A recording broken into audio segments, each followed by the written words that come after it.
இவ்வளோ காவல்துறையில இருக்க விஷயம் எது பண்ணாலும் குணாக்கு தெரிஞ்சிடுது ஓகே. அப்படின்னு சொல்லிட்டு சீரியஸ் கிரைம் டீமும் ஒரு ரெக்கார்ட்ஸை கிரியேட் பண்ணுது. சைலேந்திர பாபு அவர்கள் வந்து டிஜிபி. டிஜிபியா இருக்காரு. அவர் என்ன பண்றாரு, காஞ்சிபுரம், திருவள்ளூர், செங்கல்பட்டு மாவட்டத்துல கவனம் செலுத்துறதுக்காக அவரை வந்து ஒரு முக்கிய அதிகாரி தலைமையில வந்து வெள்ளதுரை அவரை வந்து கொண்டு வராங்க.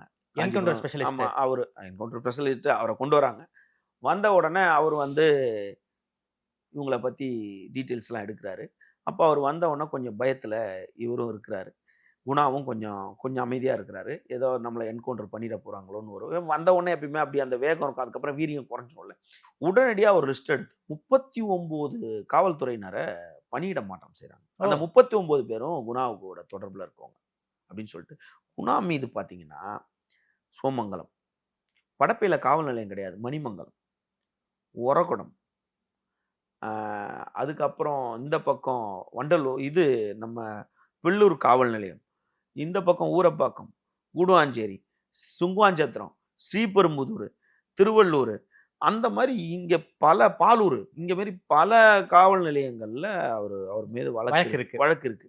அப்போ இங்க இவ்ளோ பேரு குணாக்கு தெரிஞ்சவங்களா இருக்காங்களே அப்படின்னு சொல்லிட்டு, இவ்ளோ பேர் அவரோட தொடர்புல இருக்காங்கன்னு 39 பேர தூக்கி அடிக்கிறாங்க. வேற இடத்துல பணியிட மாற்றம் செய்றாங்க. ஓகே. செய்தது பிறகு 2 டிஎஸ்பிக்கள் தலைமையில குணா வந்து கண்காணிக்கப்படுறாங்க.